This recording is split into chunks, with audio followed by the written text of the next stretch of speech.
Bonjour, aujourd'hui nous allons parler des voitures autonomes. Et pour ce faire, nous allons décomposer notre exposé en trois parties. En première partie, Elliot va vous expliquer comment les voitures autonomes fonctionnent. En seconde partie, moi-même, je vais vous expliquer comment les nouvelles technologies de cartographie permettent de développer cela. Puis, pour finir, Noam, en dernière partie, va expliquer quels risques et quelles dérives possibles. Comment les voitures autonomes fonctionnent? Dans un premier temps, il faut savoir qu'il existe différents niveaux d'autonomie. Le premier, où la voiture présente des dispositifs d'aide à la conduite, comme des régulateurs de vitesse, freinage d'urgence, la direction assistée ou d'autres. Mais le chauffeur reste maître de la conduite et reste toujours derrière le volant. Le niveau 2, outre les équipements du niveau 1, l'automobile est capable de piloter certaines fonctions de conduite bien déterminées, comme le stationnement, le dépassement automatisé ou le maintien en milieu de voie. Le chauffeur reste encore une fois le principal pilote de la voiture et légalement. Il doit garder ses mains au volant et adopter les bons réflexes pour conduire. Une voiture de niveau 3 est une voiture partiellement autonome. Elle peut analyser l'environnement et prendre certaines décisions. Le chauffeur peut lâcher le volant et faire autre chose de temps à autre, par exemple lors d'embouteillages, mais il doit rester vigilant et prêt à reprendre le contrôle du véhicule. Une voiture de niveau 4 est une voiture entièrement autonome et peut donc rouler sans conducteur. Toutefois, la conduite automatisée se fait uniquement sur l'autoroute dans des conditions météorologiques favorables. Par exemple, elle ne peut pas rouler seule en cas de mauvais temps. Enfin, une voiture de niveau 5, il s'agit d'une voiture capable de rouler seule en toutes circonstances. Il n'y a plus de conducteur, elle embarque seulement des passagers. Une voiture de niveau 5 est caractérisée par une absence de volant et de pédales, une capacité de réagir comme ou mieux qu'un humain aux situations prévues ou imprévues, et par l'utilisation unique destinée aux passagers, c'est-à-dire plus aucune place conducteur. Plus généralement, les voitures autonomes sont caractérisées par la présence de plusieurs capteurs. Comme des radars LIDAR ou Light Detection and Ranging, ce sont des scanners laser de très grande portée qui permettent à la voiture sans chauffeur d'analyser son environnement. Des radars longue portée, installés en position frontale et aux angles de la voiture pour mesurer la distance avec les objets autour de la voiture et détecter les mouvements qui l'entourent.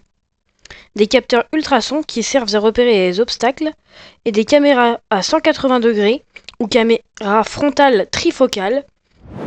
Enfin, les décisions de trajectoire sont traduites en commandes, direction, accélérateur, frein, changement de vitesse, et les actionneurs exécutent ces ordres pour piloter le véhicule sans à-coups. Les algorithmes utilisés sont développés de manière bien précise. Il existe le deep learning, c'est-à-dire que les réseaux de neurones convolutifs ou CNN traitent les images pour détecter et classifier les objets, tandis que les réseaux récurrents ou RNN peuvent prédire les trajectoires futures des usagers. Il existe aussi l'apprentissage par renforcement. Les véhicules peuvent s'entraîner virtuellement. Chaque simulation fournit un retour d'expérience, appelé reward, pour optimiser les comportements de conduite. Et enfin, la maintenance continue. Les véhicules collectent des données réelles permettant d'améliorer les algorithmes. Pour finir cette première partie, voici des exemples de voitures d'autonomie de niveau 4 ou 5 développées respectivement par Mercedes, Renault, Smart et Toyota. Ces voitures sont des concept cars qui ne sont pas disponibles à la vente. Maintenant, nous allons voir comment les nouvelles technologies de cartographie permettent de développer les voitures autonomes. En premier temps, nous allons parler des cartes HD ultra précises. Les voitures autonomes utilisent des cartes en haute définition, bien plus détaillées qu'un simple GPS. Elles permettent de localiser précisément la voiture et de connaître l'avance et les éléments présents sur la route, comme les feux, les passages piétons ou les virages. Ces cartes sont essentielles pour conduite fiable et sécurité. Ensuite, nous allons parler des mises à jour en temps réel. Grâce à Internet et aux capteurs, les cartes peuvent être mises à jour automatiquement. Cela permet à la voiture de s'adapter si une route est fermée et s'il y a un obstacle. Ainsi, elle peut prendre un autre chemin sans danger et sans intervention humaine. Et cela pollue très peu. Puis, dans la dernière partie, nous allons voir l'intelligence artificielle et au service de la conduite. L'IA embarque dans les voitures utiliser des cartes HD, ainsi que les informations et la caméra et les capteurs. Elle compare ce qu'elle voit avec ce qu'elle sait, pour analyser la situation et prendre les bonnes décisions en temps réel. Cela permet à la voiture d'anticiper les dangers et de réagir rapidement. Dans cette dernière partie, on va voir quels sont les risques et les dérives possibles dus à l'utilisation des voitures autonomes. Donc tout d'abord, je vais vous parler des risques techniques. Déjà, pour vous rappeler, la création de voitures autonomes est due à l'utilisation de capteurs, mais aussi de plus en plus à l'intelligence artificielle. C'est ces deux points qui vont être les principaux risques techniques possibles sur les voitures autonomes. Donc prenons l'exemple des capteurs. Là, on voit qu'il y a un capteur qui est représenté en bleu et qui a l'air de scanner la voiture plus le marquage au sol. Donc il est quand même assez important.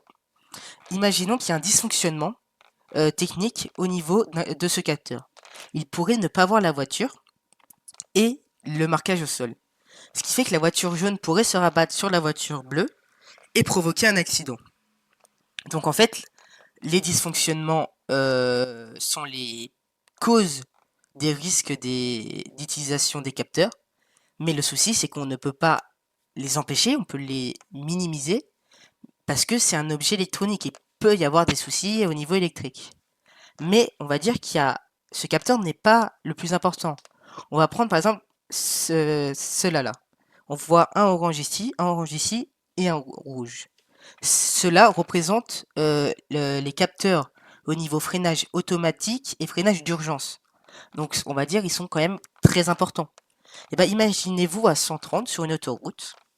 Dans votre voiture, on vous a dit que les voitures autonomes conduisaient à votre place, donc vous êtes un peu plus distrait parce que vous avez confiance en ces voitures. Et ben si ces capteurs ont un dysfonctionnement technique et que une voiture s'arrête juste devant vous pour n'importe quel souci et que votre voiture ne va pas réagir, bah un accident à 130, ça va pas pardonner. Vous allez avoir des gros dégâts sur la voiture. La personne dans la voiture a de grandes chances de mourir parce que bah sur une autoroute 130 km/h c'est énorme pour un accident. Donc c'est quand même très risqué l'utilisation de capteurs. Après les risques au niveau de l'intelligence artificielle sont, on va dire, un peu moins présents, mais il y en a. Par exemple, là, on a l'impression qu'elle est très développée. Elle a analysé le feu, la forme du trottoir, le panneau ici, le poteau, les lignes, les surfaces de parking. Donc là, elle a l'air parfaite, elle a vu tout ce qu'il fallait trouver. Sauf que le souci, c'est que l'intelligence artificielle n'est pas parfaite. Elle peut faire des erreurs comme n'importe qui et n'importe quoi. Le souci, c'est qu'au volant, une erreur n'est pas acceptable. Parce qu'imaginons qu'elle ne remarque pas le feu, et bah, ça se trouve, il sera rouge, elle passera et elle fera un accident avec ce camion juste ici. Donc, ce n'est pas possible encore d'avoir des erreurs, même si c'est une chance sur 100 000, 200 000, 300 000, ça reste énorme vu le nombre de personnes qui utilisent leur voiture par jour. Pour vous mettre tout ça à l'exemple, je vais vous montrer une vidéo d'un freinage automatique d'urgence sur une Volvo. Donc là, on voit que la voiture se prépare, elle va prendre pas mal de vitesse, et normalement, la voiture est censée s'arrêter. Sauf que là, on voit que la voiture ne s'arrête pas, et qu'elle bouscule la personne qui était censée être détectée, et c'est là qu'on voit que c'est quand même assez risqué. Donc le dysfonctionnement a été présent avec le capteur, il n'a pas su détecter la personne, et la voiture ne s'est pas arrêtée. Donc là, ça va, on va dire que c'était un test pas à super haute vitesse et que la personne est entourée, mais si ça arrive en plein milieu de la route, ça aura des conséquences énormes. Donc c'est pour ça que je tenais à vous montrer cette vidéo.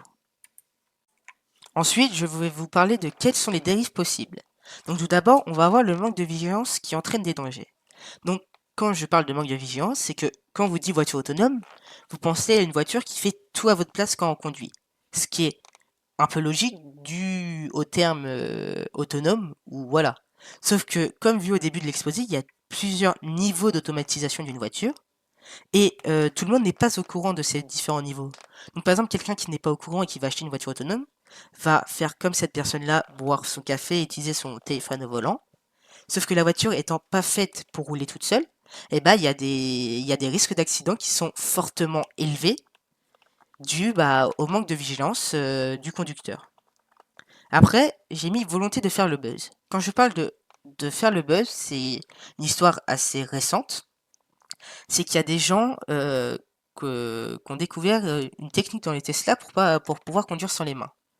Si vous ne le saviez pas, dans les Tesla, il y a des capteurs sur le volant et si ils sentent plus la pression des mains, ils vont biper au bout de 5 ou 10 secondes et au bout de après avoir bipé, au bout de quelques secondes, la voiture va se rabattre sur le côté si vous n'avez pas mis vos mains parce qu'elle va penser que vous êtes évanoui ou endormi. Donc jusque-là, la voiture prend les bonnes décisions, c'est très bien. Sauf que des gens ont découvert qu'en mettant une bouteille dans le volant, le volant va croire que vos mains sont toujours sur le volant, dû à la pression de la bouteille, et va continuer à avancer.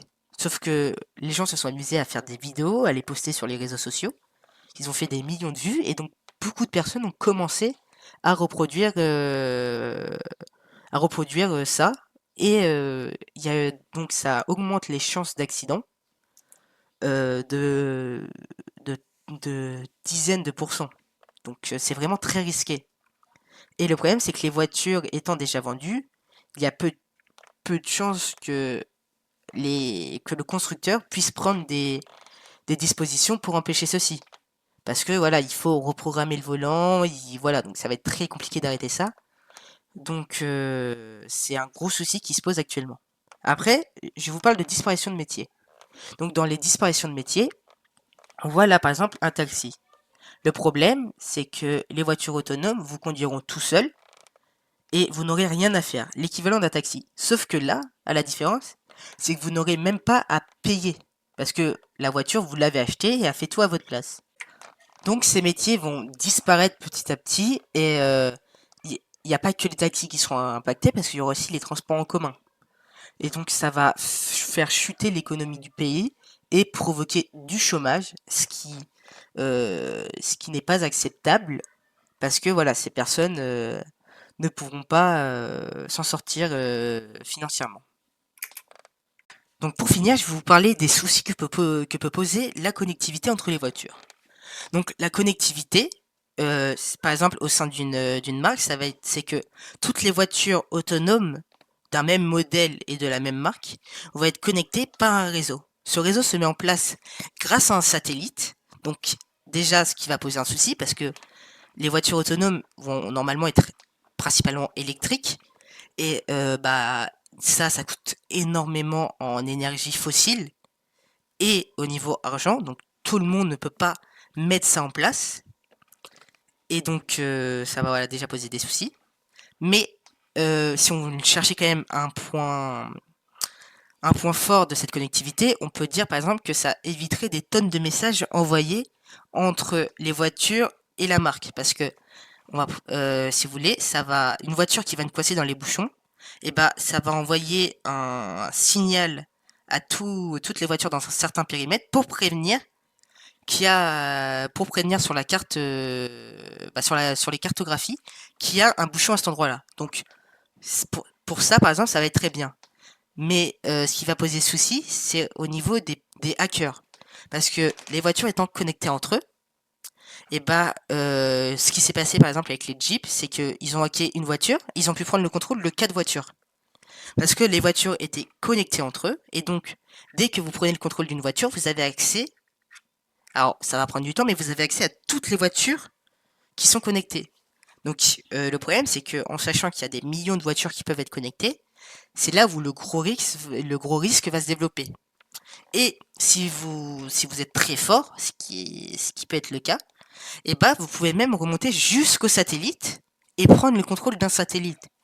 Donc vous imaginez pour la marque à vendre des voitures, et parce qu'ils ont vendu une voiture, on prend le contrôle de leur satellite. Ça paraît invraisemblable, mais si des personnes sont assez fortes, ils pourraient le faire.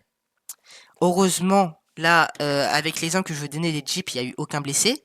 Mais par exemple, pour les attentats qui se passent dans le monde, et bah ça pourrait être un nouveau moyen de faire des attentats avec la prise de contrôle des voitures, des énormes crashs et des victimes qu'on pourrait compter par milliers, voire par millions. Donc ma partie étant finie, il me manquait plus qu'une chose à vous montrer, c'était les sources utilisées pour notre exposé. Donc je voulais vous remercier de nous avoir écoutés jusqu'au bout, et sur ce, notre exposé est terminé.